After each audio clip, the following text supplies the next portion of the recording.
Mike, come here. What's this?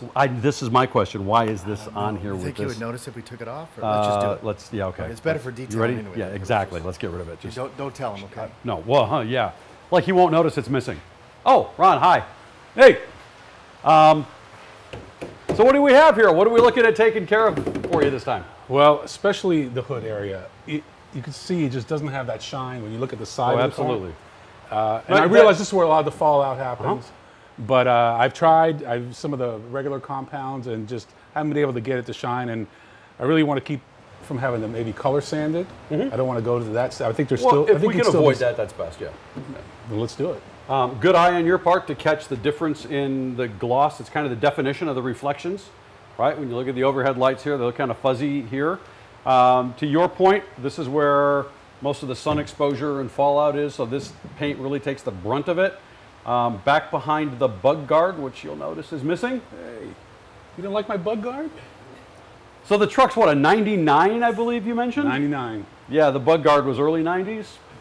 But look at what's happened behind this as it's accumulated water and let it kind of dwell back here. We've got some issues on the leading edge of this that are going to be a little bit more difficult to address. So we sometimes do things like that to protect the car, and sometimes it can cause some other issues. Not always, but sometimes. But it's things to look at depending on where you want to go. Okay. Speaking of which, where do you really want to go with this Land Cruiser? I've had it almost 20 years. I'd like to keep it another 20. Okay. So daily driver, workhorse, you're using the heck out of it? No, I'd say a couple times a week. Okay. Sometimes just need something with 3 rows or some cargo area, and this car fits that need right now. We want it freshened up then? Yes. We don't expect it to be flawless. It's got some issues that come with age. No, it's not a show truck, but good. I think it's in really good shape. All right. Well, let's look at a few different aspects. First, we need to get it kind of cleaned up a little bit. Okay. It's been washed. We know that. So let's just make sure that any light dust that's on here that we can take that off. Okay. And then we can look at claying it. Right, get rid of the above surface contaminants that make the paint feel rough. Right. And then everything else that we're looking at here, I think there's an etching from a bird dropping, we've got some swirls and scratches, and then this oxidation that you pointed out. All of those are below surface issues. They've all kind of gotten down into the clear coat. Okay. And even though they all come about from different mechanisms, swirls, scratches, oxidation, etchings from bird droppings, they basically all get fixed the same way. And we'll talk a little bit more in depth on a couple of options on how to do that. But why don't we go ahead and get this thing clayed, and then we can step into the next process for that. Okay, let's go. Great. Too bad we don't have a job that we get to have some fun with every now and then, though.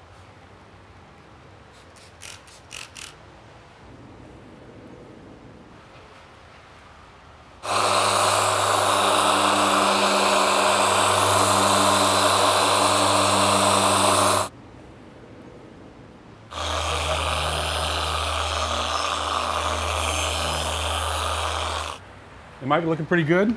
Great, thanks. Give me the good news and bad news. Well, bad news? No, there's no bad news. No. I like to hear.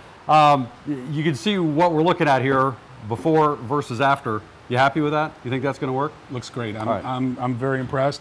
You got all the fading from the bug guard out. It looks good. And in order to do that, and given the level of oxidation on the hood, we looked at a couple of different processes and procedures to go with here. Okay. We are very firm believers in using the least aggressive method to get the job done. You had mentioned you wanted to try to avoid wet sanding. Yes. Wet sanding is a very aggressive process. There's a time and place to use it with excellent results, but we wanted to try to avoid that here if we could, and I think we did, looking at the results there. So here's what we did.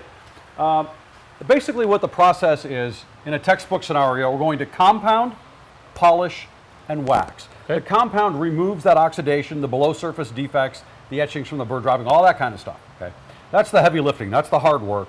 That's the part that really gets the paint looking pretty fresh and new again. Okay. The polish then is the second step. It's kind of an optional step, but what it does is to enhance the gloss, deepen that shine a little bit. It's almost like the compound is an exfoliant for your skin.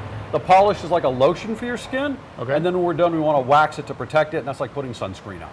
Okay. Okay. Just kind of a simple little analogy. So would that then match the sides where it didn't receive as much of the fallout? The sides probably won't take as much time to work on, but we're going to stick with a similar process to what we did here. Okay. Because we want to get some uniformity. We don't want this imbalance that we've got. We want a nice uniformity to the finish. So what we did, we looked at a couple of different processes, starting with the compound. Okay, this is technically an abrasive suspended in a liquid. Just an off-the-shelf item. This is a consumer product of ours, but it has its basis in one of our top-of-the-line Pro products. Okay. So there's some pretty serious technology in this consumer product. It is an abrasive suspended in a liquid, but it's not that old school, what we like to affectionately call rocks in a bottle, right? It does not feel like somebody put beach sand in your hand lotion. It's a nice, smooth, creamy, but it has the ability to do what it did here. Now, we're looking at two different types of cutting pads to use with that compound to remove the oxidation. Traditional foam or this microfiber, which is, it's been in the marketplace for a little while now. We came up with these probably 7 or 8 years ago. We started with the foam because we wanted to try a little bit less aggressive method first, and we got a pretty decent result, but we knew you wanted more. Okay. So what the microfiber allows us to do, the great thing about microfiber is it grabs and holds onto stuff. That's why microfiber towels are make it so much easier to wipe off wax residue and things like that. So taking that characteristic into account, what this allows us to do is actually just carry a lot more compound to the surface, a much higher abrasive load, so we can actually cut faster and quicker. Even though it feels softer. It feels softer, but if we try to put as much compound on foam as we can put on here, you just have a big mess and you couldn't use it. Okay. This holds onto it.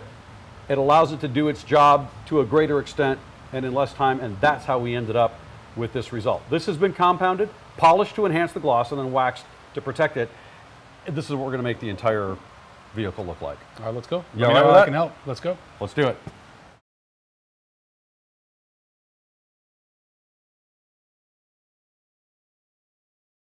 Slow movement, moderate pressure. I was only putting about that much pressure down. Okay. I had tons and tons of pad rotation. All right. You don't need to lean on the thing. And the key is slow and steady, get it done right the first time. You don't have to go back and fix anything. You feel like you're working slower, but you're not. Okay. Okay? So go up to about here? Not even quite that far. Only come up about, because you're going to end up overlapping. So stop that pad right about here. Okay. Go for it.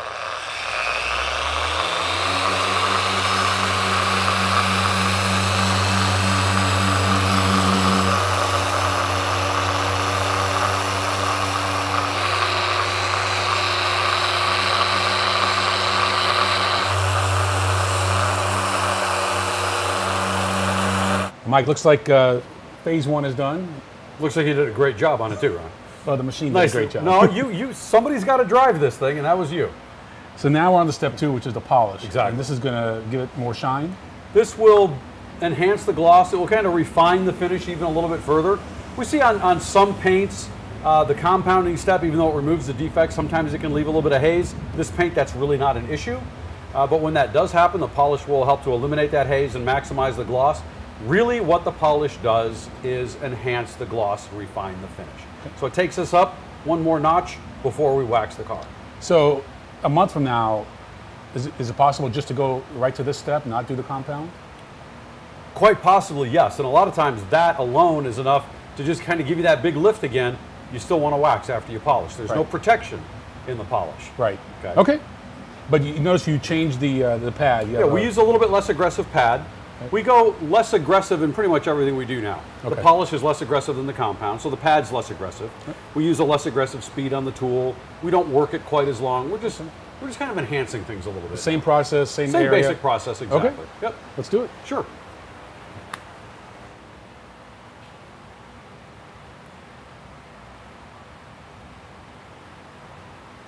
There we go.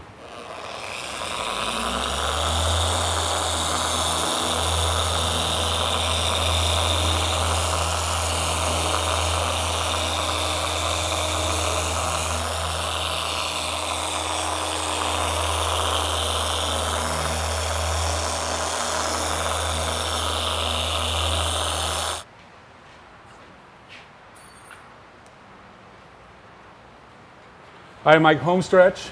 Yes. We got the synthetic wax. So in the GTI new car, we just did clay and the wax. Right. This car needed a little more TLC. We went through 3 steps. This is the final step. Exactly. And we switched the pads again. Yes. So even lighter. So this is the softest pad that we make, our the black foam finishing pad. Okay. And this is because we've already done all the heavy lifting. We've done the hard work. We've gotten the paint looking really, really nice.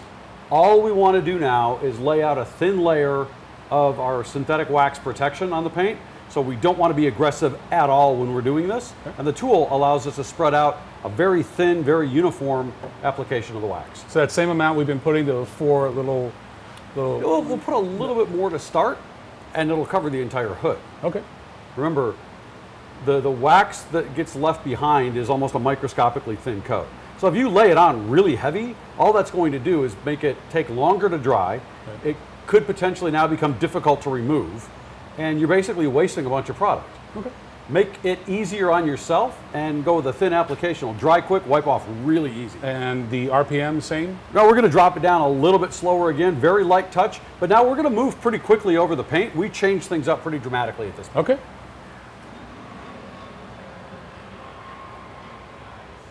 Nice touch.